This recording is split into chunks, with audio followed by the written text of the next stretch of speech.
Hello and welcome to How to Game Differently, the podcast. I am your host, James, and I have with me two very close friends of mine. We've got Dan. Hello. Hello. Great enthusiasm there, Dan. Appreciate it. And we have got Tom. Hello, how's it going? Pleasure to be here. Happy to be with you guys today. Yeah, no, I'm really looking forward to this. Today, we're wanting to have a bit of a topic, and today's topic is gaming in the 90s, particularly as we're all 90s babies, aren't we? Oh, yeah. Oh, yeah. Born in the 90s. Woo! What's the craziest 90s thing that you can think of off the top of your head? Pogs, let's be honest. Pogs. They're just mad, weren't they? Bits of cardboard, like circles, that you'd throw and stack on top of each other. Yeah, okay. We'll take that. So you had a wild time. Yeah, okay. Well, we'll leave that as there. Let the audience take that in. But anyway, yeah. Specifically, talking about gaming in the 90s and our bit of our introduction into gaming. So my welcome video on my YouTube channel, I've already kind of explained where I started off with gaming, playing Sonic the Hedgehog first time round, and get given a Nintendo 64, and that was really my introduction to video games, and it's kind of driven me into the Nintendo direction with a little diversion into Xbox. So my thing's already kind of been spoken about before. Tom, what was your first introduction into video games? So mine was actually Sonic 2 and I believe Mortal Kombat for the Sega Mega Drive / Genesis. Jesus, I think we're all exactly the same. That was, and was it? There was the bike game that I think is MotoGP. Something like that. I can't remember very well. I used to love that game because you'd die and then they'd come and like carry you off. There was like a little animation where they'd carry you off the. With the little stretcher. Yeah. Yeah. But yeah, Sonic 2 was. I remember playing that a lot on the Mega Drive. Good times. Good times. Good times. Dan, what was your first introduction into gaming? I mean, I was a PS1 guy through and through. I think maybe a little bit of PC before that. So I remember playing just silly games like Frogger 3D, I think it was, on the computer. It was like my first experience of games. Is that really what you want to admit as your first game?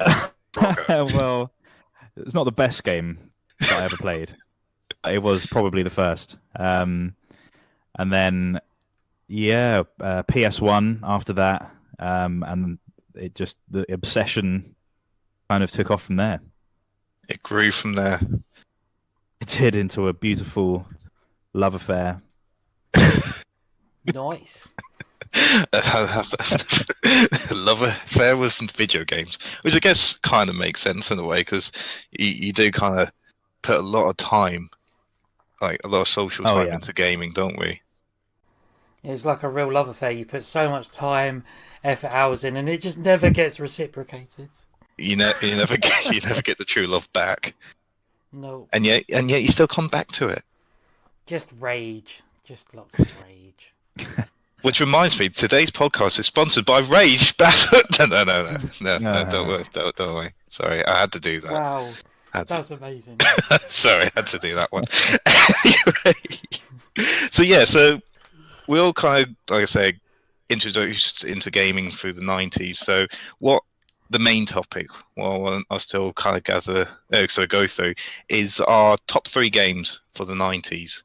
And Tom, hit us off. What was one of your top 3 games that you played back in the 90s, and why was it so good? Okay, I'm going to start with my top favourite game of absolute all time. Tomb Raider. It's literally just the best thing ever. So I used to Twitch stream Tomb Raider, twitch.tv/BOBARIAS_Barbarius. back in the day, I used to do a run called No Loads No Meds, which is where you have to try and beat the entire game without dying, without saving, and without using a med kit and getting all the secrets. It's long. It's like a 3 hour run, and yeah. But basically, it's one of the first ever 3D third person like exploring realistic games. But it was so much like more than that to me, because it's got this absolutely like amazing soundtrack, this choral soundtrack that plays as you explore these tombs, and it's got this really, really amazing sort of atmosphere that makes you feel like you're really contained in these tombs while you're there. I don't think it's aged as well as some of the games we're going to talk about. Certainly graphically, because it tries to be 3D and realistic.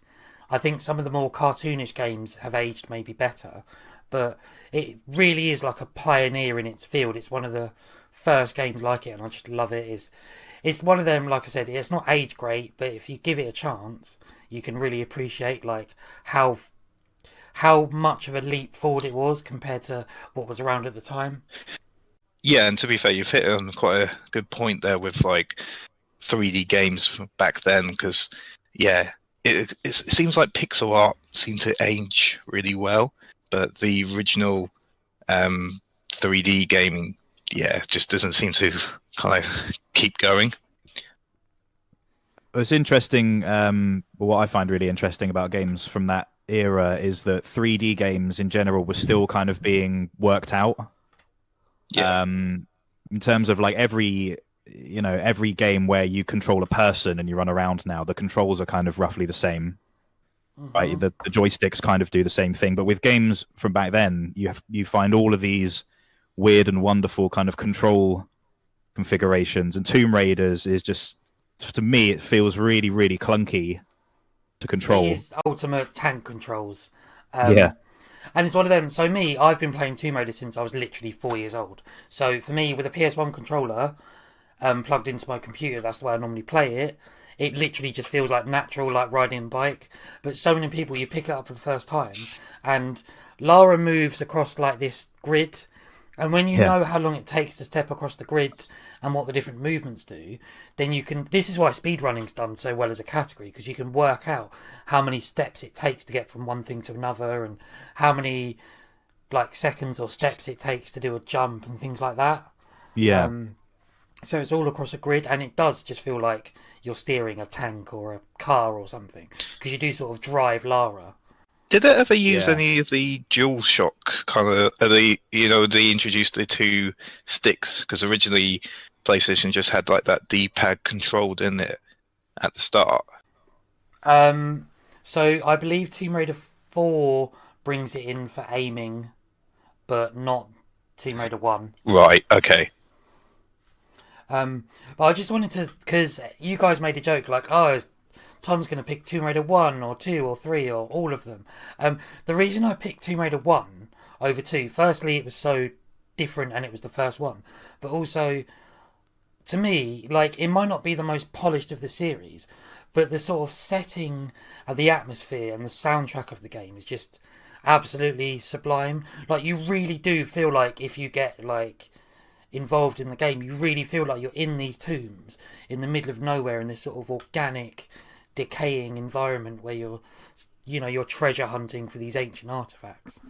And I don't think that's been replicated in many games that I've played over the years. Well, to be honest, it kind of took on a lot of the Indiana Jones aspects, which obviously was a very big series of films just before it came out, and it was one of those pioneers of getting a female character as being the main character, which I know we kind of were joking a little bit before about being a little bit overly sexualized in a way, but yeah, still, that was a big push for gaming. Yeah, absolutely.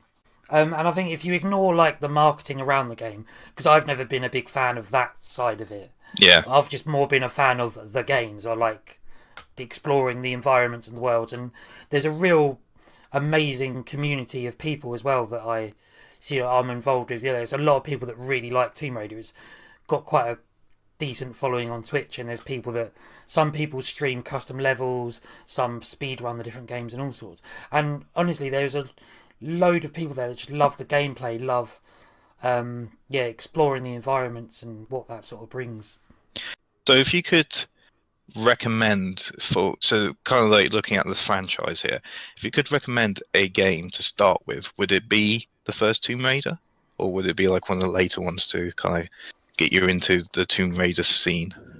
I think if I was going to go with the original ones, it would probably be 1 or 4, because the difficulty curve kind of is the most even through the games. So 2 and 3 start off difficult and get harder, especially 3. 3's just like a maze of difficulty, and it's just not nice to like. It was clearly made for people that played the previous games. Yeah, because my experience from Tomb Raider 1 was just constantly getting lost all the time. Now, I was pretty bad with games anyway back then, but I just constantly kept getting lost. I remember going through caves after caves and eventually finding a bear that would end up just killing me pretty much instantly. And I think this is, apart from apparently the graphics, the gameplay, and anything else you mentioned, one of the other things that have also aged badly for a lot of people, but I love, is the game doesn't hold your hand at all. Yeah. There's like, the puzzle element is obviously a big thing, but there are no clues in the games what you have to do. You literally just will find like a room with 4 keys and some blocks to push and different rooms to go in, and you've just got to work out what you do with that. There's no quick time events, there's no hints or anything. It's literally just there. And as a kid, it's frustrating but interesting at the same time, because it took me probably months, if not years, to complete the game. But now, as an adult, when I replayed through them, I really appreciated that I didn't have someone holding my hand, spoon feeding me. Yeah, and I can totally get that with one of my games that I'll talk about later, where I found it so frustrating when I was a kid, but when it coming back to it as an adult, yeah, like you say, you can really appreciate the design of it all, and because there is a lot of hand holding nowadays in games, which I don't know if it's a bad thing. I think as long as it gives you an option to either have it or remove it. I think it gives people more of a like Tom was saying, a flatter learning curve to getting in the game. It kind of works you up to the sense of challenge rather than just it being in the first level. Like this game is impossible. By the way, from level 1, from the moment you switch it on. Like I was going to say, games from the 90s are really hard. Yeah, yes, they're really difficult. I was playing Street Fighter 2 yesterday, and it's impossible. It just absolutely destroyed can we me. rephrase that? Dan was getting his butt kicked on Street Fighter 2 yesterday. Yeah, I was. At least he attempted. At least he attempted it. I've still never attempted Street Fighter 2 because I just don't want that shame. I'm not really good. I really love fighting games, which will, I guess, come up again in a minute. But I don't think I'm really that good at them generally. But like old ones in particular, especially on old consoles like the Mega Drive and stuff like that maybe aren't quite as reactive to the control inputs and whatever. It's just impossible. I really find them just so difficult, and it destroys your will power as well. You just feel broken after a while. So after this, Dan, I'll set you up with some therapy sessions. Sorry, we'll talk through this. Yeah. Yeah. So all I'm saying is games from the 90s generally are really difficult. So, I hats off to Tom for taking the challenge of playing Tomb Raider at the age of 4. It does explain a lot about my mental state. I played the original, like the main ones I remember playing on PlayStation when I was that age are Soul Blade. Was it Soul Blade? The original Soul Calibur? Yeah. And Tomb Raider. It says a lot, doesn't it? Awesome. Right. Anything else? Anyone else want to say anything about the classic that is Tomb Raider? Just it's sick and play it. and it's really difficult, but trust it, it's good. There we go. Fantastic. Okay, brilliant. Right, Dan, what is your first pick? On to me. Well, my first game that I thought I'd talk about is what I probably consider to be the best fighting game ever. Is Tekken 3, which I think was 1995 or thereabouts. I like how you got these dates ready. Well, I think it is. I don't know that for sure. I could be I wrong. hate to be that guy. Wasn't Tekken 3 1998? Was it? It was a lot later then than I thought. Don't worry, my three. 97, apparently. We're both. Oh, wrong. 97. Okay. It was an odd Yeah. number. I know that much. I was gonna say most of my picks are like really late 90s, so don't worry. But anyway, carry on. Yeah. Sorry. It's cool. Yeah, Tekken 3. So I sort of first got into playing Tekken 3. I had a friend in primary school whose name was Matt. His name probably still is Matt. You never know. Matt had an older brother, which I know you two guys have older brothers. I do not have an older brother. I am the older brother. So I knew this guy called Matt who had an older brother, and he was like the coolest guy like in the whole world. Everything that he was into, he would, lend us, CDs of like Green Day or like System of a Down or all that music, and that would become like, oh my god, this is like the coolest band ever that I've just, it was that era, like early 2000s or whatever. So that was the cool music and everything that he, sounds amazing. He was like a bit of, just an older guy, and I thought like, oh my god, he's like a teenager and everything he does is so cool. And one of the things that he did with us was play Tekken 3, which was amazing. And him and Matt were both, at the time, I considered them to be both like god level Tekken 3 players. They could just beat the crap out of me with any character. Of course, now looking back, they weren't that good, but yeah, I thought it was just like the coolest game ever, and so I had to get it. So I asked my parents for it for Christmas, and they got it for me, and that was it. That was, like I say, the obsession. The obsession grew there. From there. It's a weird little story of why I got into Tekken 3. But it's one of those games, like Tom kind of touched on earlier, where everything in it, like the graphic style, the stage backgrounds, like the character designs, the music especially, all feed into kind of the world building of Tekken. Like, it's everything about Tekken 3. I don't know if this makes sense, but kind of takes me to Planet Tekken, if that kind of makes sense. Like, everything feels like it's from that game specifically. Does that make sense? So that was going to be a question of mine. What was it that... So Tekken 3, did it bring something that changed the series to become the franchise it is now? Or did it really like just kind of copy Tekken 2 and just include a couple of little things? Like, it was definitely a continuation of what Tekken's 1 and 2 were kind of all about. Like, 3D fighting games had been around for a little while, for a few years. So there was like Virtua Fighter,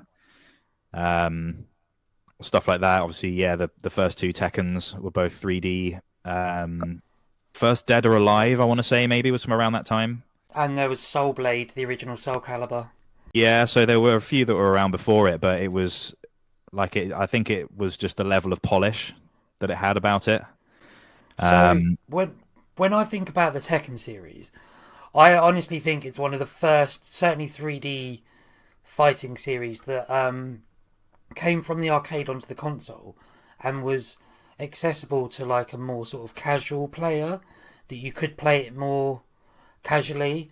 A lot of fighting games I remember playing up until I played Tekken 3, because that was the first one I played.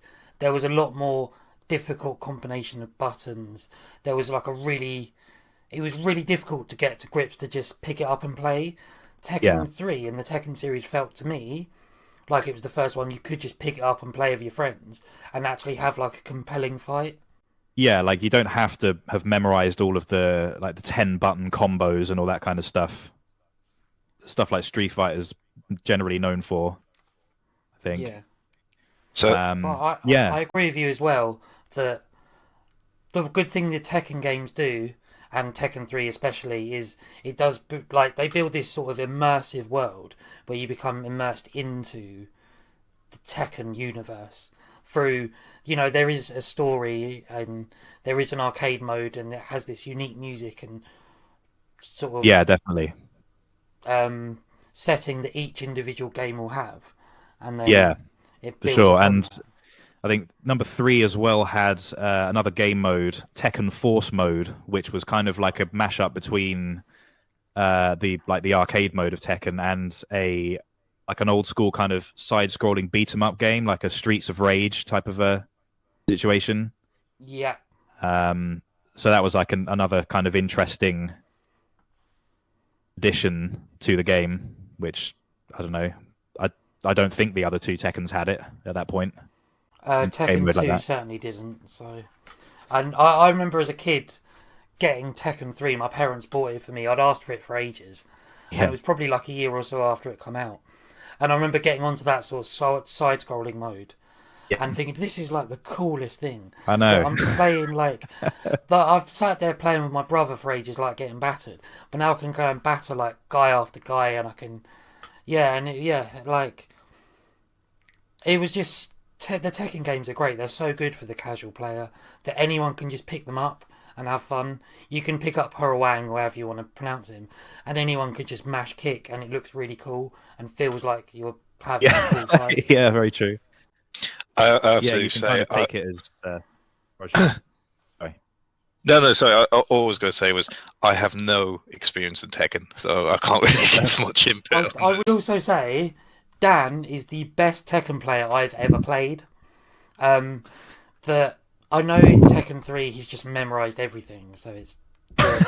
I remember once like having a fight with him, and he like always wipes the floor with me, and I was this close to beating him. Next thing I know, Yoshimitsu has literally teleported behind me and just kicks me and takes me out with one move.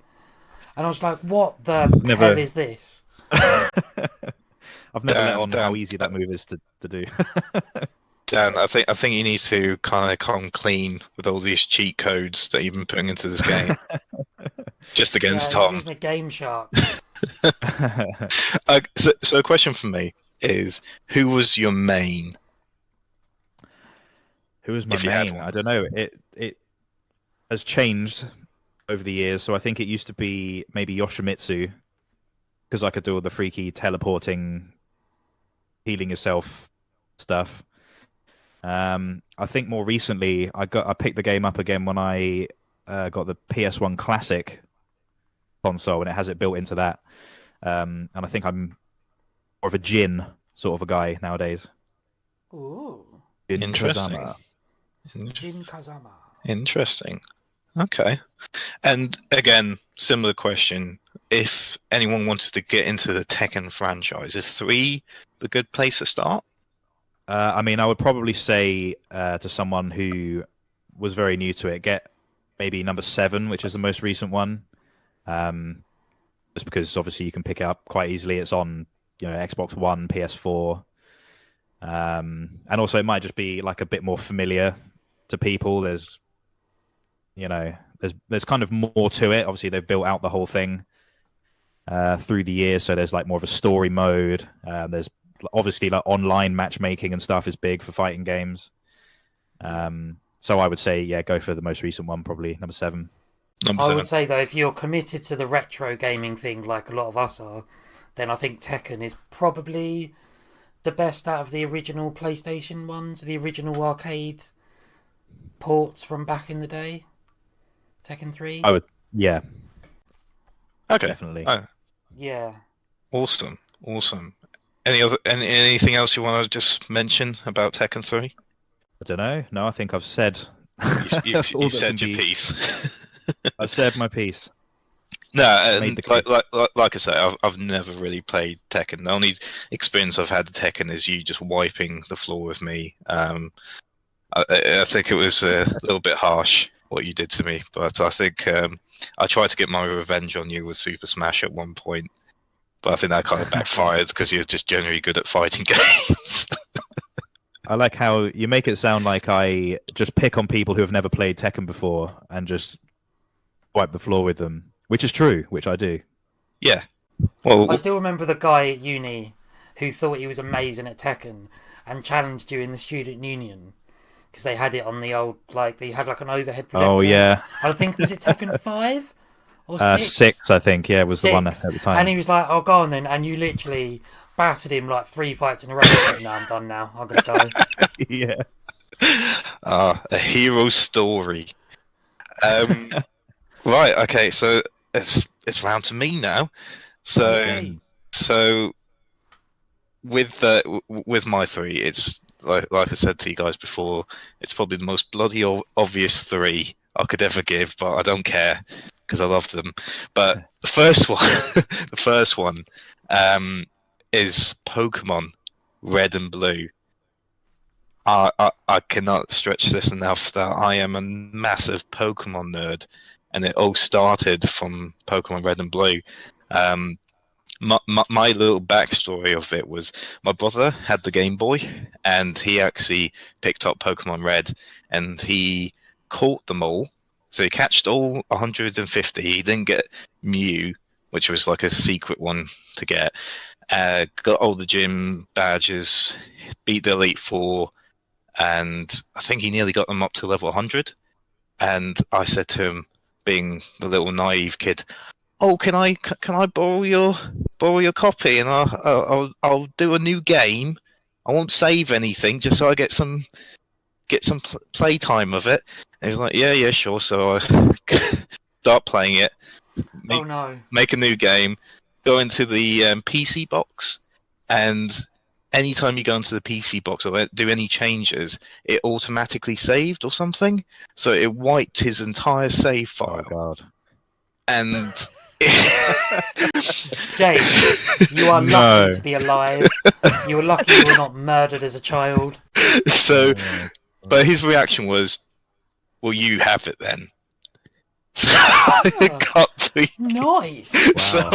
so that was my lesson of life, is that I mess with other people's things and then I claim it for myself. Literally like a magpie. I will steal this, claim it as my own, and then it is my own. Yeah, exactly. But anyway, yeah. So that was my little backstory for Pokemon. But yeah, for me, Pokemon is an amazing franchise, and the beginning was even just as good. You know, looking at it this way, it's an RPG where you can have 151 characters to choose from to battle with. Where you had your Final Fantasy, which may have had 4 to 8 characters to choose from, you had 151. You know, and I think that in itself was quite mind blowing for some people, and it had that whole Tamagotchi kind of style of like you're leveling them up, you taking care of them. They're cute creatures that become like big dragons, or you know, a tortoise with a cannon on its back, which was my dad's personal favorite. Whenever we used to play Pokemon Stadium for the 64. He always had Blastoise and always used Hydro Pump, but that was always his go-to thing. And he actually won in a few matches. But anyway, the game itself is just fantastic. But very much again, the graphics has aged quite badly. So it's a game that's evolved over the years. So they did a remake of Fire Red and Leaf Green, because over in Japan they didn't have Pokemon Blue, they had Pokemon Green. And then a couple of years back they did Pokemon Let's Go Pikachu and Let's Go Eevee, which again is a complete remake of the game, just with the Go aspect of catching. So you don't battle, you just throw the Pokeball and just hope you catch it, basically. But again, like, it's just the perfect starting point for the franchise. It was not a balanced game. Psychic Pokemon were way too overpowered, and because they had they didn't split the special attack and special defense on there. So you had your attack and your defense separate, but special and attack and special defense was exactly the same. So psychic Pokemon were just way too strong. What was the name of the Pokemon that floated, the black and purple one? Was it Ghastly, maybe? It was Ghastly. Oh, Ghastly. Yeah, and then went into Gengar, yeah. Because I remember Ghastly being quite OP back in the day. He wasn't so much. He was actually quite weak, because the problem is he was a ghost type. Well, so he is a ghost type. And in that game, they only had one ghost type move, which was Lick. Okay. And Lick was like the lowest base power, or one of the lowest base power attacks, and it had the chance to paralyze, but it was just useless. So you kind of had to rely on just using it as a psychic type, because again, its other side was poison type, which again was pretty bad of a type back then. Who were some of the most overpowered Pokemon in the game then? Well, I don't think tournaments allowed him, but obviously Mewtwo was probably the strongest Pokemon. But Alakazam was one of them. He was one of the most powerful ones. A very strange one, because of the mechanic, was Persian, the evolution of Meowth. Yeah. Because, again, it had the mechanic of, if your speed was high, you would land more chance of landing a critical hit. So it learned the move Slash, which already had a high chance of critical hits. So it pretty much could get a critical hit every single time. That was basically double damage every time you used it. So that was one of the most OP kind of combinations, having those two. I think one of the other ones was Kangaskhan, using Hyper Beam or something, because it was like one of the highest base powers you could just do. And it was just pretty much like a nuke attack, just keep firing that off. But to be honest, I wasn't really into competitive Pokemon back then. I was just happily wandering around catching things with Charizard. That was my starter, Charmander, which I think most people kind of chose. I guess the big question is, did you ever get to the level of completion of the game that your brother was when you wiped his save? So I'm going to admit this. My brother's called Daniel, so don't get this confused. But Daniel, you are the Pokemon master. You caught them all. I've never caught them all. I have never done it, and it's a hard thing to admit, but I've just never done it, and I've never felt the need to. Purely for the basis that there's certain ones I like, and I don't feel the need to catch the ones I don't, because it just feels like a bit of a waste of time to me. So you've not got to catch them all? In my eyes. I just wanted to share, so I remember playing Pokemon Blue obsessively as a kid. I had it on a Game Boy, but the coolest thing for me about it was you could use the data packs and use your Pokemon on Pokemon Stadium. Yeah. And I had a few friends that you'd go around their house, you'd bring your Pokemon, they'd have theirs, and you could just fight with your Pokemon. Obviously, there was the duplication glitch that I found out. Oh yeah. You could duplicate items and level up your Pokemon really easily. Yeah, it was the. I found that out, and I must have been like 9, and I went round my friend's house when all my Pokemon were like really high levels and just obliterated them. But I'm glad you brought that up, because that was a major glitch, and I don't know how the hell that got in there. Where I remember it was on the island where the 7th badge was on. I can't remember the name of it. It was where the fire badge was, and you just needed to surf along the side of it, and then you had Missing Gnome, I think it's called, where you just got, if you beat it, you would get infinite candy. Yeah. And that would just instantly level up all your Pokemon. But if you caught it, it crashed your game. So you could literally just give all your Pokemon as much candy as you infinite to level them up. Is that right? That's right. Well, not infinite. It got you up to like level 100. But the problem was... Yeah. I mean, you had infinite candies. Oh, yeah. You could just give it to them until they're level 100. Yeah, but the problem what I actually learned was, even if you gave them candy, you wouldn't get all the high base points from it. Oh, right. So if you actually trained them properly, you would have actually had a stronger Pokemon than actually using the candy, because I think candy only gave you maybe 1 to 2 base points, Okay. whilst if you actually trained them regularly, you could get up to like 3 or 4.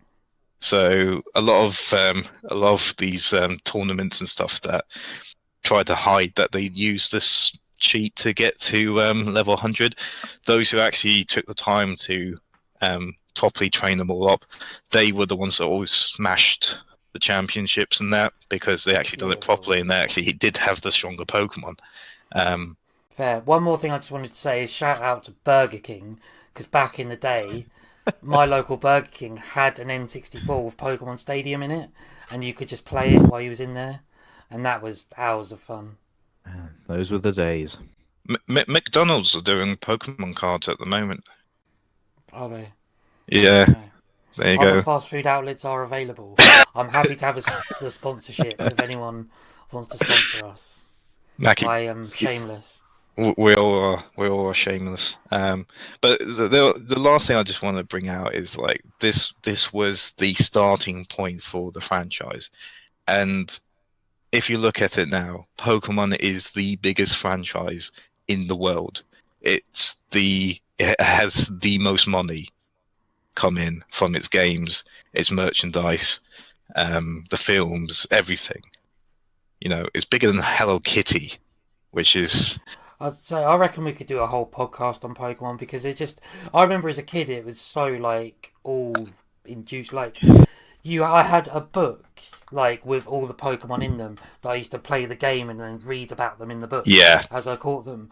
I had, there was the TV show that was on every morning on TV and every Saturday. Remember that? You had there was music from the game. There was the games themselves. There was the actual cards that everyone played in school, and that's like, yeah, it was just everywhere. It was, and I didn't even touch on the music, even the like 8-bit music that he played in that game. It was still so catchy, and obviously the famous Lavender Town creepy music. There's so many tunes in it that kind of still continue on today that you can just listen to, and I don't know how many games do this for you, and I know this hopefully goes into a topic in the future, but when you listen to music, does it send you back to being that little kid playing that game? Certain games, yeah, that's what I like. That's when I talked about Tomb Raider, that was what I was sort of alluding to, that sometimes you'll hear a certain bit of music. So for me, I can't remember what the song's called, but basically when you're in any sort of jeopardy, this sort of high-paced classical song sounds with drums and harpsichords and all sorts, and it almost still to this day creates like a flutter in my chest. Like nothing beats how music can take you back like that. Yeah, exactly. And it's definitely such an important part of the whole experience of the game. If the game is like a single player game that's really trying to create an experience around like the story and everything, it's the same. I don't know if I probably touched on it earlier, but the same with Tekken as well. Tekken 3 especially. Yeah. The music really just takes me back to the good old days. We could totally do a whole podcast on music and games as well. Okay. I love music. We'll save that for the future. One last thing I just want to say about Pokemon Red and Blue: it had the best rival. No other rival has made you want to kick another kid's ass so badly that him being such a jerk really drives you to be better than him, and it really gives you that satisfaction of beating him. You can pretend he's that kid. The rest of them never do that. Hate. So you're a kid playing Pokemon, you can just pretend he's that kid from school that you just, I'll be honest with you, I used to call him Daniel all the time as my brother, purely because he was the Pokemon master. Like I say, he managed to get so high into the game, so he was my idol of the challenge. Maybe I need to go through some therapy there, but anyway. You see, it's interesting. It's kind of a theme, like I said, with my little story with my friend Matt, who beat me at Tekken when we were in primary school. Now, as your brother was like the Pokemon master to you, and then you got him. So maybe we're still trying to, beat impress those. him. Yeah, all these Yeah, years later. yeah. Like I said, I think this is definitely some therapy that we all need to go through right now. But now's not the time. We need to talk about video games. Right. So let's swing it back around to Tom. What is your second pick for your top 90 Okay. games? The second game I am going to pick is Age of Empires 2, The Age of Kings. In my opinion, it is one of the best, if not the best, real-time strategy game ever made. It's still going strong now. There's been a definitive edition, a remake, that's basically the same game with some sort of cosmetic things, but also like some quality of life improvements that have made the game feel so modern. It's so ahead of its time. It's just I could honestly talk about this game for so long. So shut me up if you get bored. But basically, it's the game I have spent the most time on in my life by far. I've got across 2 Steam accounts around 2,000 hours on Age of Empires 2. Wow. At one Man. point, I was 13th in the world on it in ELO a few years ago. You could tell I didn't have a job at the time. And the thing is as well, like, now I'm not so good because the strategy's changed, the meta's changed, and all sorts. But it's just such a good game, and it is on the heart of it is a basic real-time strategy game, which is essentially rock paper scissors. That you have different types of units that trump different type of units. So spearmen beat horses, horses beat other infantry, archers beat infantry, and then skirmishers beat archers, and it's all a big game of top trumps or rock paper scissors, right? But then there's so much more about that you can play with your friends in big games, and you can play against each other. You can play on the same team. You can play, you can sort of become allies and then go against each other, become enemies. There's so many different maps and interesting units, and it's all set in the Middle Ages with these really interesting civilizations from the time, and yeah, it's just so diverse and interesting. And for a game from 1999, I just think it's mad how well made it is. So it's your strategy. What was it that got you up to that high 13? It was 13, wasn't it? You said. I think it was 13. I need to double check. I'll be honest.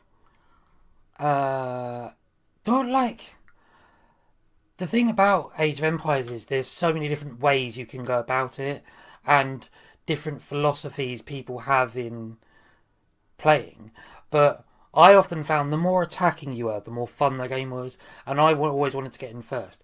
So one of the most obvious ways of attacking people is the Dark Age Rush. So you literally will attack with militia in the first sort of 10 minutes, and it catches a lot of people off guard. But it also makes the game fun. That I love it when the game is messy and fun, and there's fighting going on through all the ages. Some people like to wall up and make a few men and have a big fight, but I love it when it's just messy and all out attack. Yeah, I will say one thing. Back when I played it all the time, it wasn't the most well balanced game. That certain civilizations were way more overpowered than others. So Huns were probably the most overpowered civilization because they got cavalry the quickest. They were arguably the best cavalry, and they didn't need houses, and there's all sorts of reasons why they were so overpowered.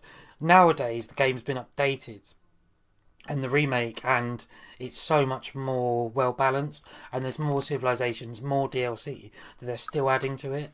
So was this a game that got heavily modded by the community? Because I never got into Age. I was more I kind of took a different approach later on, which was with Dawn of War for real-time strategy, and that game got heavily modded by the community to make it such a fantastic game. So I didn't know if Age had the same thing. Yeah, so that was the beautiful thing. That so when I say I was 13th in the world, firstly I'd like to preface that was on the Steam edition, where there was a lot of good players, but the best of the best players played on Voobly, which was a different way of playing.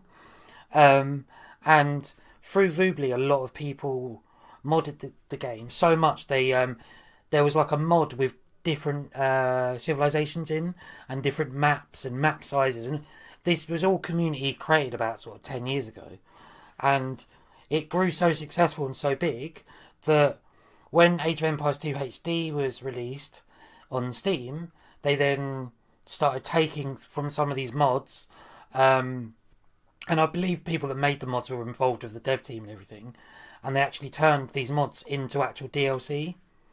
That the Forgotten Empires, I believe it was called, or Forgotten Kingdoms, that come out in 2013, the first DLC, was basically all originally mods from Voobly. Which is so cool when companies do that, because a lot of it can become quite rare sometimes when companies look at these creations that the fans made and then include it. And I know later Sonic, or Sega did it a lot with the Sonic games, hence what created Sonic Mania. But a lot of Nintendo as a whole hits heavily on any kind of fan-made thing and just shots it down. So it's great to hear that the people who made Age embraced it and added it as part of their own. I think that's really cool. I think, and even rarer for a game that's like 30 years old as well. Yeah. And so Age has a really, really, especially the last few years with the remake and everything, it's got a really increasingly successful esports community, and Twitch. There's a lot of Twitch streamers that do quite well, and it's one of the few games where at the top level it's actually really entertaining. That the higher you go, almost the more entertaining it is because there's more fighting. But the beauty of the game is anyone can pick up and play it and still have fun. That there's that balance there. That if then it's amazing, but anyone can pick it up. I mean, I remember playing years ago with you a little bit. I was more of an Age of Empires 1 guy when I was young, so I had a little bit of a learning curve to get into number 2. But I remember playing with you and feeling like a complete noob. You were marching in with just hundreds and hundreds of these warriors and just swamping everyone, and there I was with Road my Raiders, 2. those were the ones. Yeah, those guys, and I had 2 horses, and I was like, "Look, I'm helping." It was, like you say, it was fun at any level. It was fun to just be, one of the sort of players that's not completely dominating the whole map and is maybe even just watching it unfold, even as you play. Such a fun game to play, even just at a casual level. So I kind of failed on answering my own question with the Pokemon one, which I'll carry on later, which I'll catch later. But Age of Empires 2, is that again the right one to start with for the franchise? Or so I would say yes, definitely, or the Age of Empires 2 Definitive Edition on Steam. That it's Age of Empires 2. It's how a remake should be done, in my opinion. Okay. That it at the base of it controls and feels and looks like the original, but it's had many quality of life improvements and enough graphical improvements that it looks modern, but it's not completely ruined the feel of the game. Okay, well that's good to know, and it's genuinely a better game than the original. Which is so good that companies again do that, because it can be so hard to find some of these older games to experience it, and when they do these remasters that hit every point perfectly, then it just, like you say, makes it so accessible to everyone to jump onto it and experience a fantastic game like this. So I'm just going to throw my thing in quickly about Pokemon. Red and Blue, I would say it's not the one to start with, personally. If you could start with a Pokemon game, be Fire Red and Leaf Green, if you can, which is the kind of remastered, similar to what you talk about, Tom, for the GBA, if you can find it. Again, that's probably the better version, because it saves you a lot of time in the game, and opens up a couple of areas and fixes a lot of problems. But anyway, sorry, just thought I'd throw that in there. Age. Anything else we want to talk about with Age? I don't know, really. Just that, yeah, it was a really well balanced and fun game, and I'm sure a lot of people have good memories playing with it. And yeah, it's just a great game. Is it one that you used to play when you were younger, or did you kind of pick it up later on? Okay, so interesting story. The first time I was ever properly told off by my parents for swearing was because of Age of Empires. I lost a naval battle against a computer and shouted out, "You effing SH, Yeah. da da da da da da. What have you done?" And I must have been like, I don't know, it came out in '99, so I reckon I was like 7 or 8 playing that then, because it was when it first come out. Yeah. Um, Brilliant. yeah. Brilliant. Right.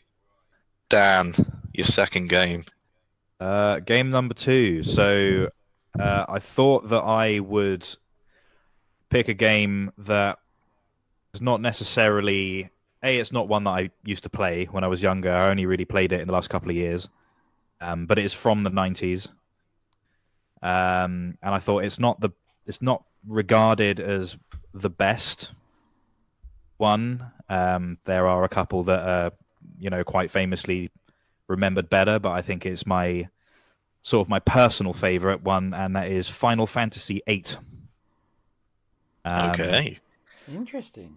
Yeah, so obviously the last couple of years, I picked up JRPG games just in general. I sort of had never really been into that style of game, a turn-based combat and all this kind of stuff. It didn't really interest me for a long, long time. And then a few years ago, I started giving them a go because I thought, why not? It's something that I always hear people talking about, like Final Fantasy VII and stuff like that. So I gave it a go, and it just absolutely kind of changed my life completely. And now I'm completely obsessed with them. It's like all I play are just JRPG games. So I played number 7 first, and I guess that's kind of remembered as like the best Final Fantasy, being that it was the first 3D one. So it was like a big step forward for that franchise. Like I guess a lot of franchises kind of took that step when they went onto the PS1. But then the second one I played was number 8. I actually played the remaster, which came out like a year or 2 ago. So it's got, just updated graphics and all that kind of stuff. It's the same, I guess it's the same game, apart from just like a few cosmetic kind of updates. And it's basically kind of Final Fantasy VII's gothier younger brother. It's just weirder in every way. The story makes absolutely no sense whatsoever. The magic system is really just overcomplicated and convoluted. And I love it. I just don't know what it is. I don't know what it is about it that I just enjoyed so much, but maybe it's just all the same stuff that I was talking about earlier, like all of the graphic style, the character design especially is really cool. The music, again, it just kind of takes you to that place of playing the game. Yeah, I have to say, like, from hearing from different people about like their favorite Final Fantasy games, 8 never seems to be the one that comes up. It always seems to be. It is a bit of an outlier. I always hear 7. I've never heard 8. That is really interesting. Yeah, I guess because like I've played a bunch of the sort of classic era ones. So 6 was really cool, but it's kind of more known for being like a Super Nintendo game because it's still like the 16-bit, pixel graphics and stuff like that. So for the PS1, 7 was kind of the big entry. Like I said, I think it was like the first 3D one, so it was just a big step into like 3D territory. But I feel like they brought some elements from number 6 back into number 8. They kind of skipped in 7 for some reason. I don't know. Are you two guys kind of Final Fantasy guys in general? Have you played any of the game? I personally played one the much earlier ones. I think I started with 3. I think it was. Oh Um, wow. Okay. that was kind of like the remakes they did on the DS. I think they did a Yeah. couple of NDS ones. So I never took on the like 6, 7, and 8 that came up on PlayStation. Oh man. Again, mainly because my brother had the PlayStation and I Yeah. had the Nintendo 64. So again, it never was something that I want to dive back into. I was tempted by 7 because obviously 7's the golden Kind of boy the that legendary. yeah, Yeah. exactly. 8 never appealed to me. Like you say, No? it seems. I don't know about the whole edginess. I know obviously I've never played it because I'm actually looking at like a few screenshots. It looks a lot brighter compared to 7. Yeah. Like the sceneries and stuff. There's a lot more like lush and Yeah. green and stuff like that. Yeah, I don't know. It's I don't know what it is about it. This was kind of what I wanted to try and sort of just generally say about this game, where it's one of those things where it's not the best one, maybe, but just something about personally, it just yeah, no, personally I to just you. yeah, I can just never put my finger on what it is about it. It just makes it my favorite one. But it's weird. It's a weird game. It's like if you're not, it definitely wouldn't be. I'm not trying to preempt your question or anything, but it definitely wouldn't be one to start with if you weren't really familiar with RPG games in general. You'd probably have absolutely no idea what's going on. It's a very complicated game. I think, Tom, I remember you saying one time that it's the kind of game where you have to have a PhD in it to play it. Yes, yeah. So I haven't played a great deal of these games, but I have Yeah. sort of dabbled in and out and seen, and I've got friends who are really really into them. Yeah. And yeah, like is for a casual player. I might have even watched you playing number 8. Yeah, it's just I just don't have a clue what's going on. I was going to say it's a bit of a rabbit hole because there's just a lot of depth to the kind of the magic system and the spells and how to manage all of your stats and the stats of your different party members as well to like form kind of a team that all works together in battle and stuff like that. Yeah, and It's kind of that was going that was going to be my question to you. Like, what kind of mechanics did it bring into the series? Because when I think of Final Fantasy, I just think of you have 4 options of attacks or spells for your like 3 to Right. 4 party members, and maybe some kind of summoning mechanic. So I wasn't sure if 8 brought anything new to the table. So it kind of does. It's going to be really nerdy, and I'm sure to to non-Final Fantasy people, it probably will mean absolutely nothing. But Go for it. you have in number 6, you kind of you attach your character to like a spirit, like a kind of spirit creature or something that bestows certain like spells on you. So if you have such and such equipped, then they teach you this spell, fire 2 or something, and then in battle you can cast fire 2 or healing 1 or whatever. And number 7, they kind of got rid of that and they replaced it with a system called materia, which was more like you have equipment. So it's like I have the counter materia attached to my sword, so that sometimes when something attacks you, you counter the attack, so you attack them back, and the damage goes to them instead of you. Whereas number 8 did away with materia again and kind of went back to number 6's way, different. I can't really think of how to explain it in a way that will make sense if you haven't played the game. But basically, it's called the junctioning system. And so you have a bunch of magic spells, and you what's called junction them to your stats. So, like, if you have a healing spell, you junction it to your health, and it gives you more health. Okay, so with these new mechanics that 8 brought in, were they more beneficial than the previous mechanics from 6 and 7?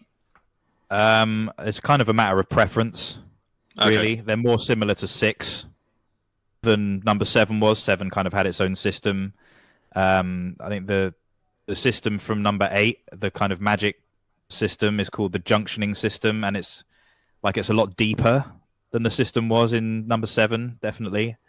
So I guess it depends whether you want a kind of a deeper dive into your party's like stats and your characters, all that kind of stuff. Okay, cool. So I was just want to think, why does everyone say 7 is the best, and why, as opposed to that, do you think 8's the best? Sort of in layman's terms, like to an idiot like me.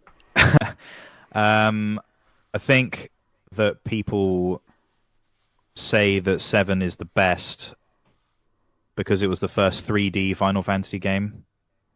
Cool. It just had visuals and stuff like that people had just never seen, I guess, anything like it before in that kind of game. I don't necessarily think that Final Fantasy VIII is the best one. I just I don't know, something about it resonated with me. So I'm doing I've got to do a little bit of a shameless plug for one of my videos, but when I talked about Tales of Symphonia, it's very represented to be like the Final Fantasy the Final Fantasy VII for that franchise.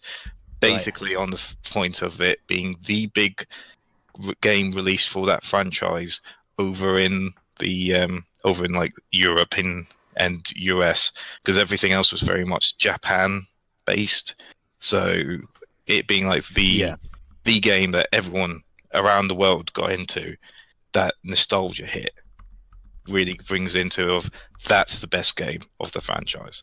Like, don't get me wrong, I've not played 7. I'm sure the story is fantastic, and even looking at the design of the characters, they look cool. And like Sephiroth just looks epic as a villain, without a doubt.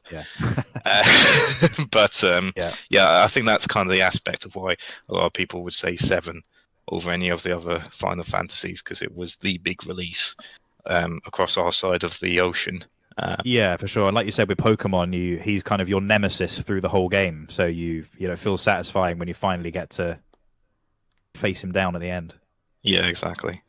Cool. Right. So I'll jump on to my number 2, which I'm just gonna jump into it because the game is about jumping.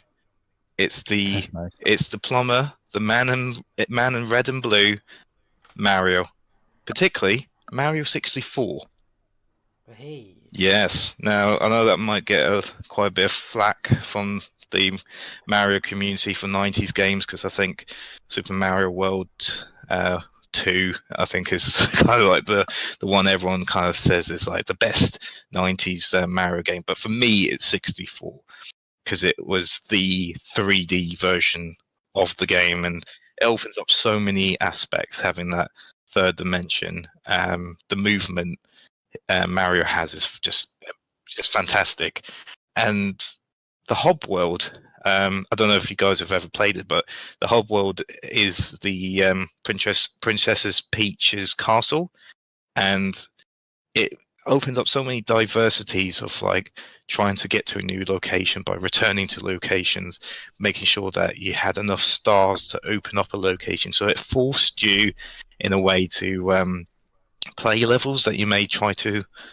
normally have tried to skip, which I don't know if it's a good thing in a way, but it kind of takes away the stubbornness from some people that you have to give it a try, and then obviously by succeeding it makes you feel better that you've succeeded, and particularly gain the reward of a new world to jump into and explore.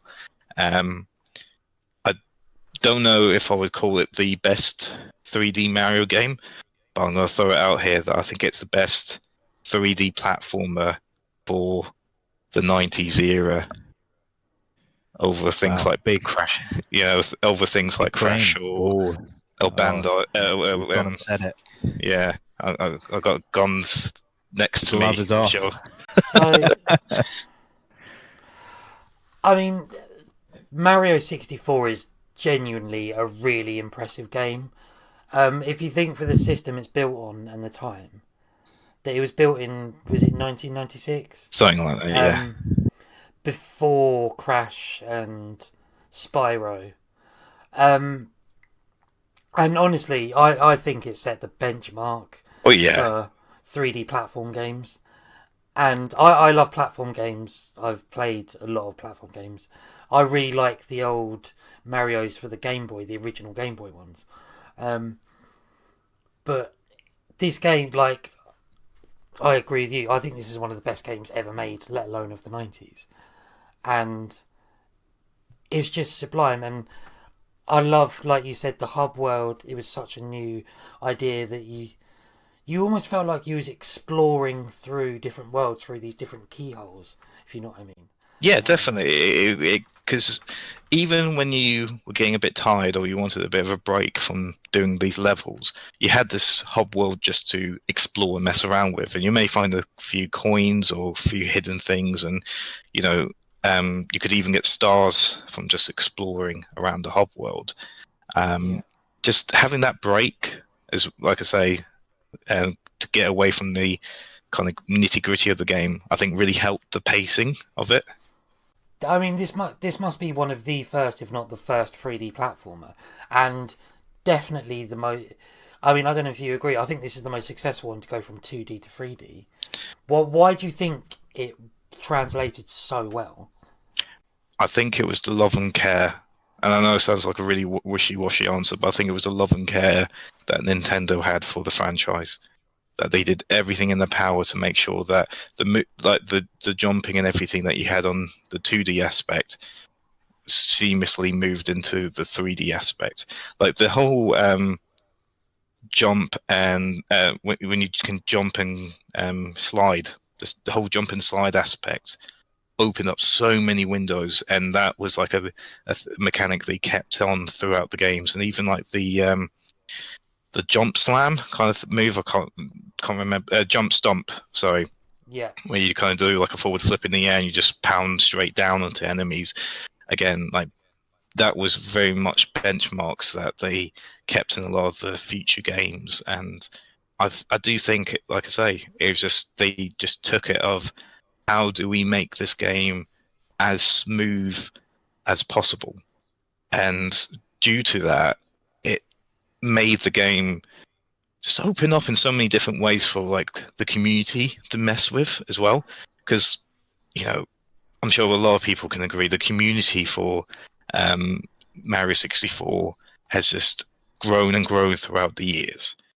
People have tried to make it the perfect HD version to like a 4K version, and there's obviously speedrunners, there's all sorts of aspects, and like they'd not, I don't know if many people know, but they did a DS version of this game where it also included Luigi, Yoshi, and Wario in it as well, so you could play additional characters in this game. So I think where most games may have only just done like a standard remake of the game, they actually added more things into it, which I don't think the community actually liked. I personally loved it. I thought it was so much fun having these additional characters, but a lot of people didn't seem to like it. But for me, replaying it, because I got the All Stars for the Switch, where you can get 64, Sunshine, and Galaxy, I really found it hard to get back to playing it. It's definitely, like we said before, as a 90s game, it's a tough game to play. It's not as smooth as some of the future games, but it's still, I think, one of the best, smoothest games to have played in the 90s, because, again, we were talking about tanky controls for Tomb Raider. If you can put those two controls side by side, it's like night and day, isn't it? I was thinking that, I don't know if you guys agree, that it aged one of the best, certainly that we've spoken about, it's aged one of the best out of all the games we were thinking about. That it was weird that it was made the same year as Tomb Raider, but the graphics, obviously it looks like a Nintendo 64 game, yeah, and plays like it, but it's still really like I played it last probably a couple of years ago, and I only played for like a couple of hours just messing about on it, but it's still a really playable game to me. I think it's still a fun, enjoyable game. Yeah, definitely, and it's again quite an easy one to start with. So if you wanted to get into the 3D games, 3D Mario games, 64 was an easy choice to go with. It's definitely hard to get hold of now because Nintendo are making these weird decisions. They've discontinued the All Stars collection for the Switch, so it's going to be really hard to get hold of an actual copy of, a proper copy of the game now, like a more modern version of it. Obviously, you can try and get 64 for the Nintendo 64. Like I say, there is a DS version out there if you can get your hands on. I believe there's also a PC version that someone sort of I think I'm trying to think of the word I'm looking for. Like there's like a third-party version where someone sort of adapted it. I think that got shot down. I think the Nintendo Ninjas, as they call them, got them. Because last year there was loads of leaks, wasn't there, of the source code, and there's some really interesting things about that. Yeah, there was loads There's of them. a random channel that we have nothing to do with that I'll shout out called Modern Vintage Gamer, and he does some really interesting things on YouTube, and he did a whole video about how the leaks, like what they mean and what was leaked about the source code and stuff, which is really interesting. That's cool. I have heard of this guy before, but I haven't really watched much of his stuff. Any shout outs we do on here, I'll make sure to link in the description box so that you're not having to chase any of the names. But yeah, I'll put this down in the description box. So that's me with with Mario 64. Any questions, Dan? You've any questions, Dan? Dan, have you played it? Have I played it? I have played it long ago. I never actually had an N64. I used to have to go round people's houses who had one to play it. So I have played it, but it has been many, many years. I remember it being fantastic, though. Like what you guys have said. I guess the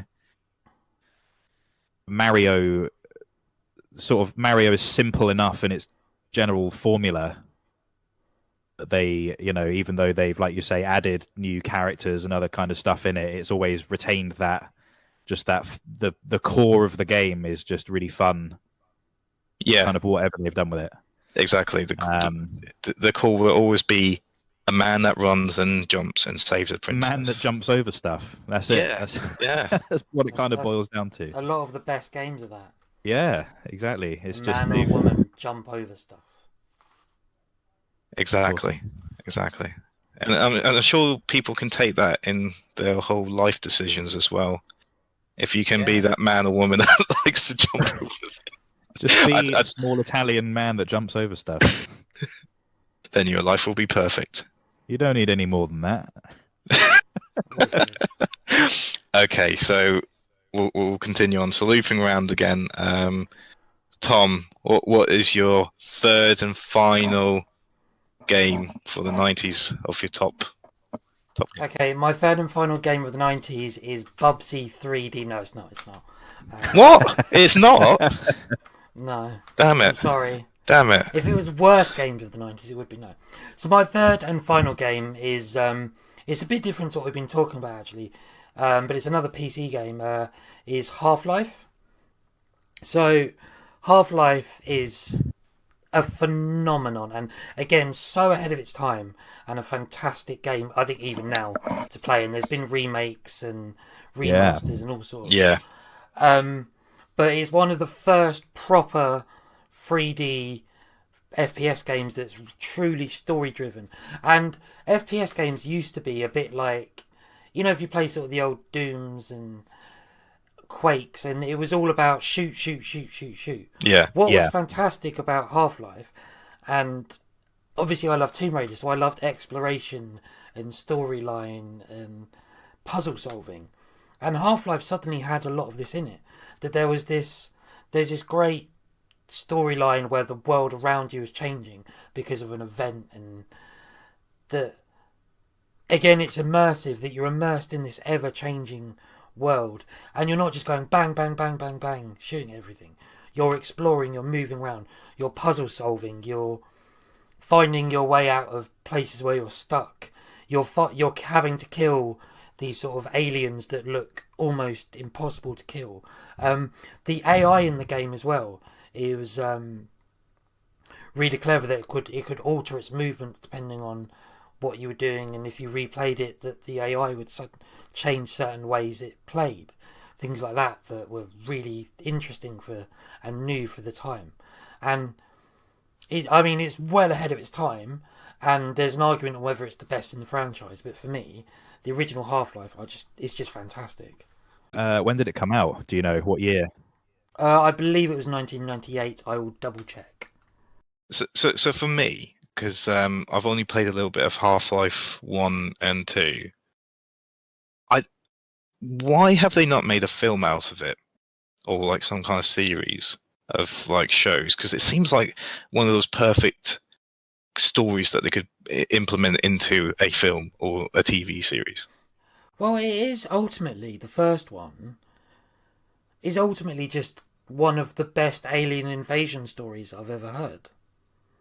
For anyone that doesn't understand, they essentially cause, like, it's a spoiler, but it's a 23-year-old. Yeah, don't worry about spoilers, go for it.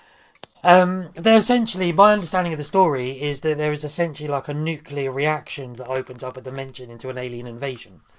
And it's such like, you're just immersed in this world where because what I love about the game as well is you start off in a normal world where everything's happy and there's no, there's no invasion, and you're just a normal guy, Gordon Freeman, going to work to do your science experiments. And then suddenly that's ripped apart and you watch this world just dismantle itself like in front of you.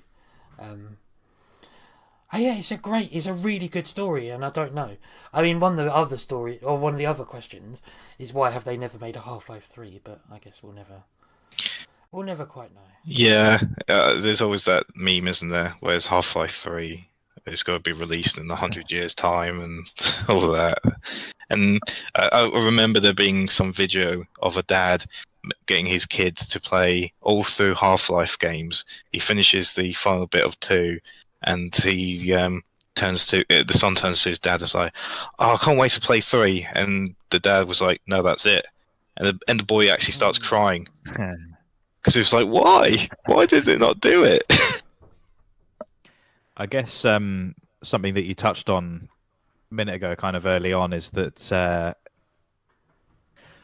I think what I took from it was that, like, a few of the games that we've mentioned so far, I know, like you said, with Pokemon, with Tekken, I think with Tomb Raider, is that a lot of the story of the game was in, they gave you like the booklet, which kind of contained the story. Yeah. And all that kind of stuff.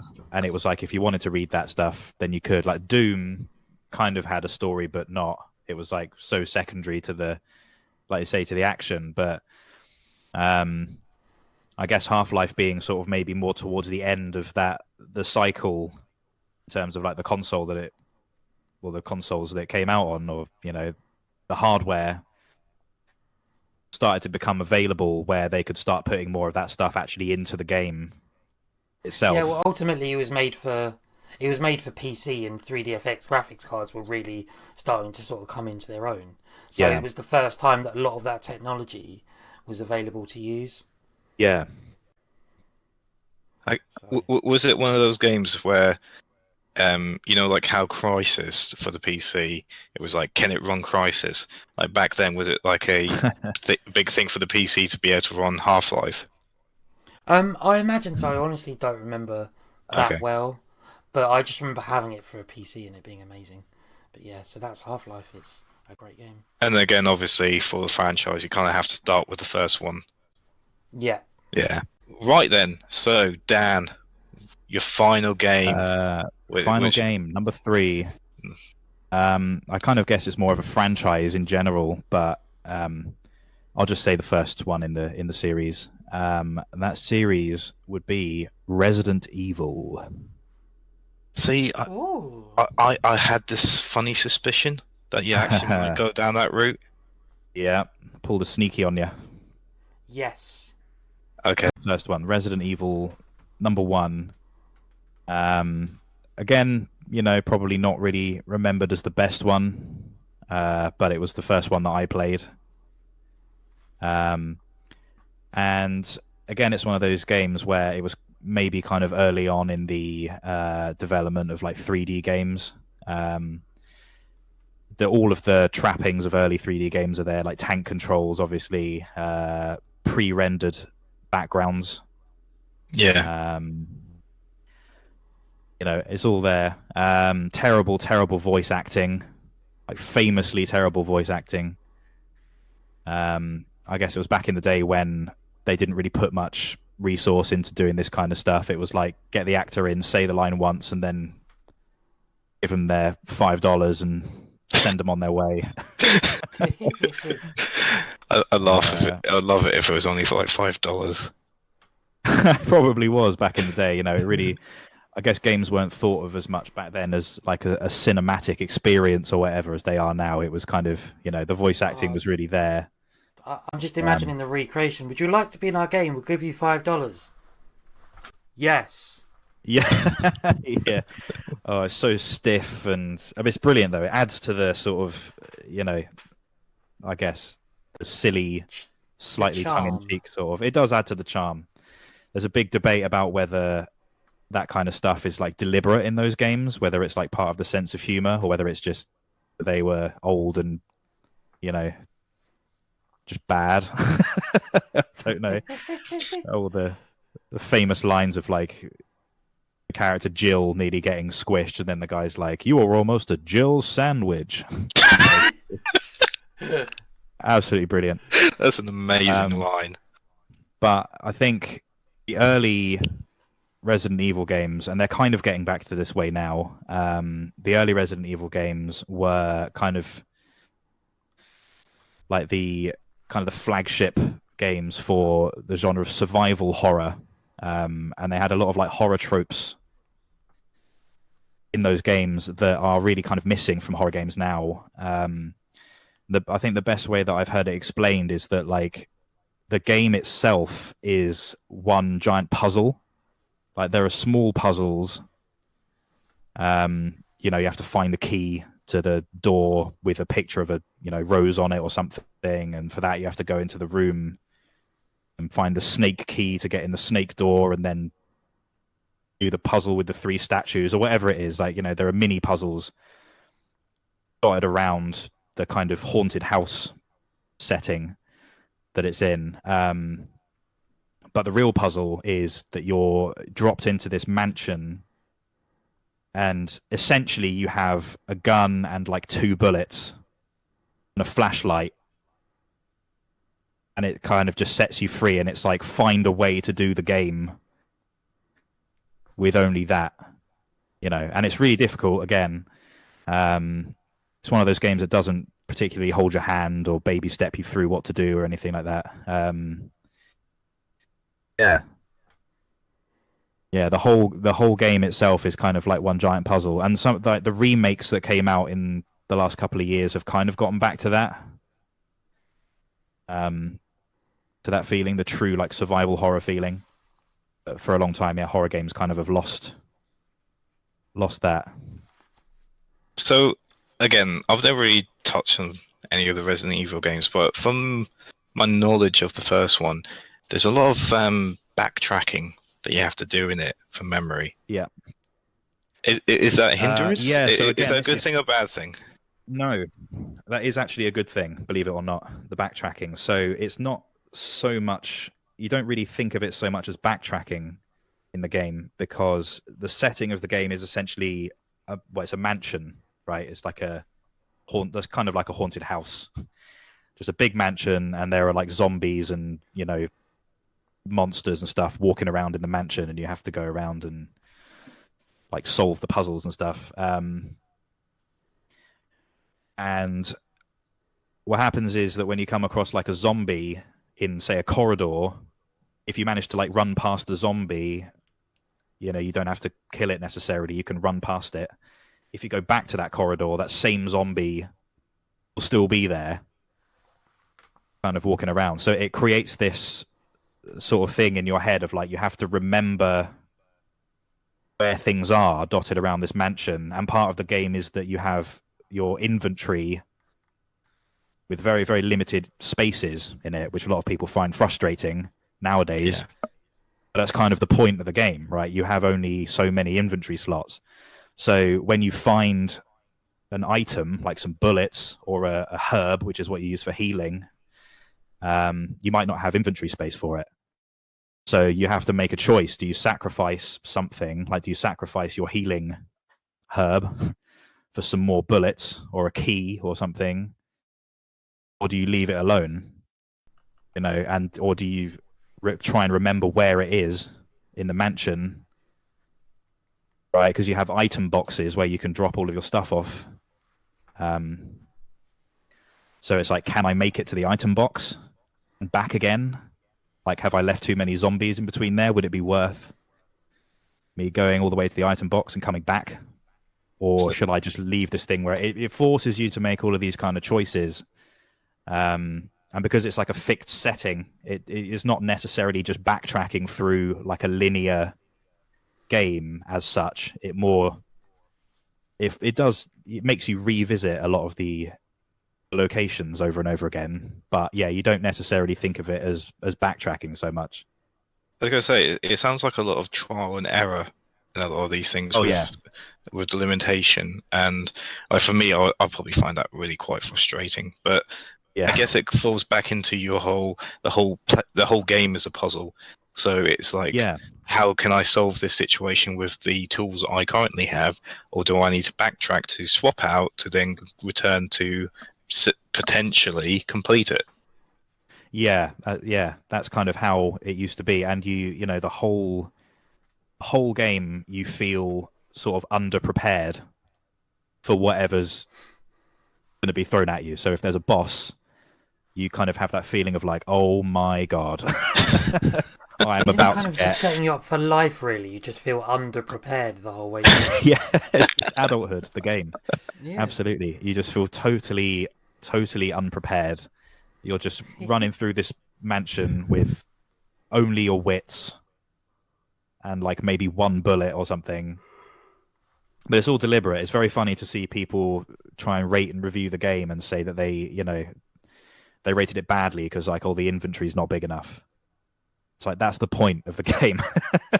Yeah, well, again, 90s game, it's kind of semi-designed to be hard, and always first game in the franchise has always got to have a few hiccups and challenges.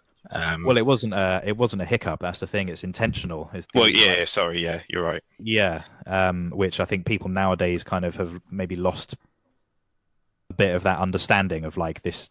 What I'm being presented is very deliberate. Like I always feel like I don't have enough ammo. Like if I run into a zombie, I'm like, crap, what do I do now? But that's the feeling they were trying to evoke in you while you're playing it.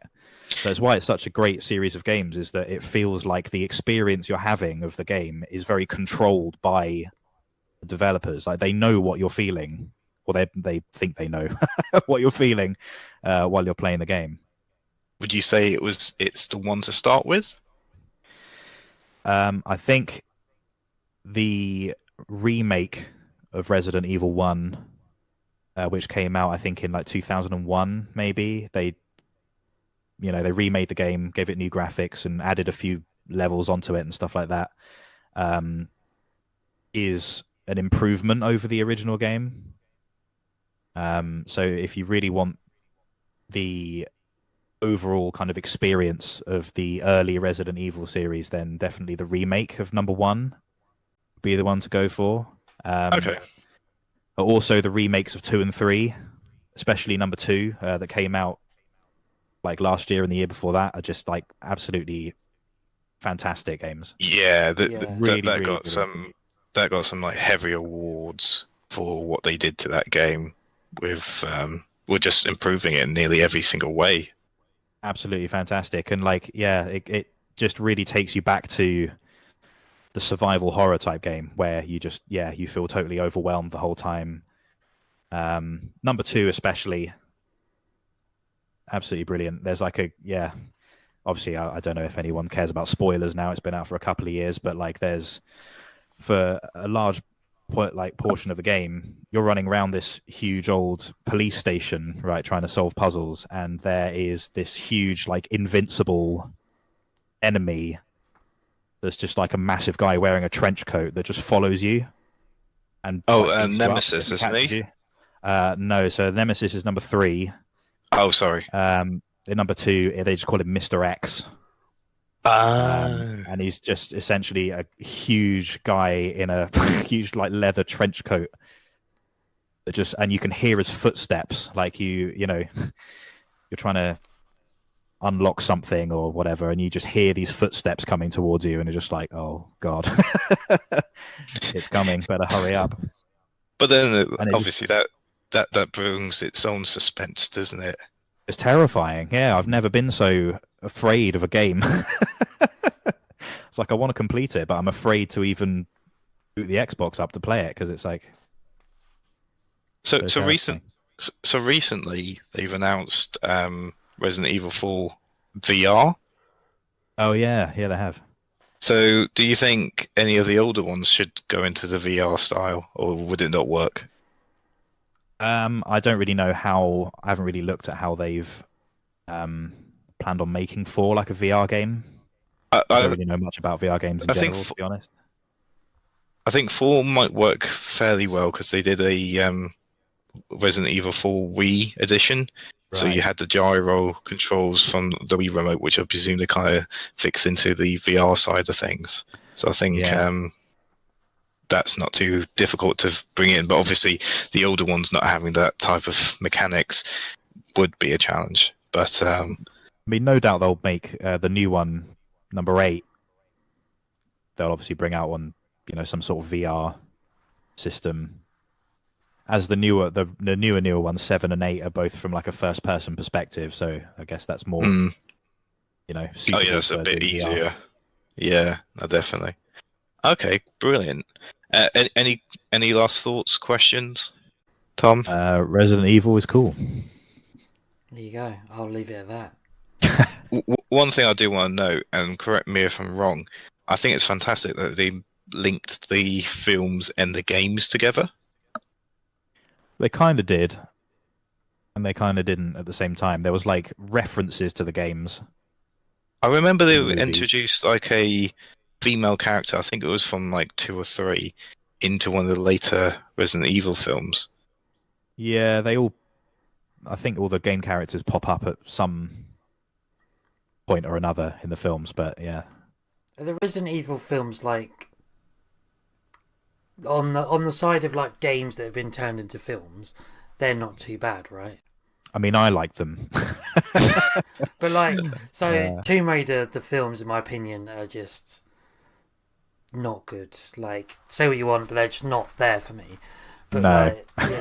Seems to just be kind of like generic films with the label of Tomb Raider slapped on top of it. Well, the last Tomb Raider game followed the plot of one of the films. All right. The last Tomb Raider film, followed the plot of the second game in the most recent trilogy. That's what I meant to say. Yeah, the film followed the plot of one of the games, and I'm watching it going, hang on, I've played this. Like, yeah. This feels familiar. But there we go. Yeah, it all falls onto me now for the final game for the 90s, and again, being so predictable, but I think it's a safe bet that it's one of the best games of the 90s, if not of all time. Are you going to say Charles Barkley, Shut Up and Jam? How did you know? How did you know? He spoiled it! No, I'm talking about The Legend of Zelda Ocarina of Time. I'm shocked. I know. How dare I go with something so obvious? But let's face it, it's one of those games that brought so much to the table of 3D gaming. To me, the key thing that he brought into it was the lock-on mechanic for combat. Because before you were just kind of like freely like slashing and all sorts in 3D games, whilst this actually made you focus on a target and then that just opened up a whole new mechanic of fighting, because it can kind of switch you into like a 2D aspect. If you're not dodging from side to side, you're just going forward and backwards and hitting. So it brings a lot of different realities into it. Obviously, an amazing story. One of the best story was Yeah. pretty out there, right? Especially kind of for a Zelda game. I wouldn't have said it was so much out there for a Zelda game. Links to the I've Past, I always think. been crazy, actually. Yeah, Links to the Past. Link to the Past has got a pretty wacky story in its own way, but the time travel mechanic is obviously one of the big draw of the game, and Yeah. going from young to old, and they keep the core mechanics, but amplify it in different ways, which I think was very clever. And they don't do so much with it at the beginning, where you go into the adult version of Link, but much later in the game, you do have to swap between the two. Like young Link can only use certain items compared to older Link, and that obviously brings them back travel. But like you said with Resident Evil, it's not a hindrance; it's actually quite a good thing, because it's with the whole time travel aspect of it, you get to see what it's like before the ruin, before Ganondorf comes over and destroys everything, and then you obviously see the doomsday of it all. Obviously, design for the dungeons are just amazing. I've got to do a bit of a shout out here. A guy I've been talking to quite a bit, Avalon. He's got a YouTube channel that is currently doing a randomizer on The Legend of Zelda, and his recent episode has been talking a lot about the dungeons, and he hit on a really good point with the very first dungeon, which is in the Great Deku Tree, where it being the first 3D game, you think that they would kind of give you a trial run of a simple walk straight forward kind of completion. So you just go like so you think just go room by room, do the challenge, keep going. Instead, they gave you a whole vertical aspect where you have to keep climbing and climbing to then solve out how you got to get down into the basement, which was quite bold when you think about it. And they bring a lot of boldness into this game, where you think people would play it safe, but no, they throw so many things into it. It's like even just the music aspect of having the ocarina, having that included into it was a bit bold in one way, because if you from memory, sometimes you couldn't always remember the tune, so you kind of had to remember it off by heart. But later on, it gives you the symbols, so it makes it a lot easier. But again, it's just such a good game. It's just such a good benchmark. It's another one of the games as well that just looks, for the time, absolutely fun. Like, I remember seeing it as a kid and being like, "Whoa!" Like, blimmin' hell, like. But even looking back at it now, fantastic. Even looking at it back now, just replaying, because I replayed it about a month ago.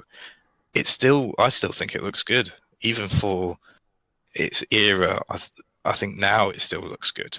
They did do an upscaled remaster on the 3DS, which does look better, but I kind of prefer the 64 look, personally. Yeah, a nostalgic thing. Yeah, but I could kind of ramble on a little bit too much, but I know we're getting a bit tight on time with this one, so I'll open up with questions. The one you always basically ask, is this the game that you would tell people to start with? Yes. If you want to start with a 3D Zelda game, Ocarina of Time's the one to go with, because it just starts the groundwork perfectly. Because like Wind Waker continues on basically with the mechanics and slightly improves it. Twilight Princess is pretty much a near copy of Ocarina of Time, story-wise and mechanics. Skyward Sword going on from there is very different, very, very different. I would not say start there. And then obviously Breath of the Wild is a completely completely different kettle of fish. So yeah, Ocarina of Time. Ocarina of Time is definitely the one to start with if you want a 3D Zelda to give you the basis of it. Sorry, I didn't mention Majora's Mask. That one's obviously a clear continuation with Ocarina of Time because it actually does continue on from that game, which has its own, I think, discussion for maybe in the future. But anyway, yes, definitely start with Ocarina of Time if it's one that you want to, if it's a franchise you want to get into. Is it your favourite one as well? I have a problem. I honestly can't pick a favorite. Okay.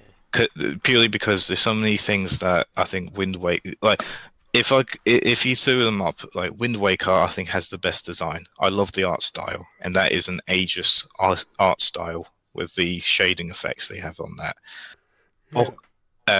Twilight Princess, I think, has some of the best mechanics and movement in it. But then Twilight Princess for me, because that was the first Zelda game I properly completed. The way it used the Wii was so like fantastic. The way it integrated with the console. Here's a fun fact for you. Did you know that so Twilight Princess was actually originally a GameCube game, and then they obviously brought it out for the Wii so that they could kind of package it in. But the weirdest thing of it is the GameCube game and the Wii game is actually mirrored, and they mirrors it so that the because Link is naturally left-handed, but for the Wii they made him right-handed because everyone's you know percentage-wise more people right-handed than left-handed. So to fix that problem, they mirrored the entire game. Oh wow! So if you played one version to the other, it's gonna blow your head because you're gonna be completely lost on where to go. Just one thing I just want to say about Ocarina of Time. The music, I think it's probably one of the best musics of any video game ever. It's definitely going to be an episode in itself of music. But it's definitely one I could easily, I do go back to just having in the background when I'm doing work or whatever. Yeah, any last questions, thoughts on it? It's a sick game and it takes a while to complete, but it's blooming good. That's my closing statement. That's your closing statement. Fair enough. My only last comment is the fishing game in it is actually quite fun. The fishing. That's one of the funnest bits in the whole game. It's one of the best bits. Every Japanese RPG style or vaguely RPG style game, there has to be a fishing mini game or a something like that. Every single one. Yeah, first I hated it, and then I grew to love it, and it's definitely a fun time waster.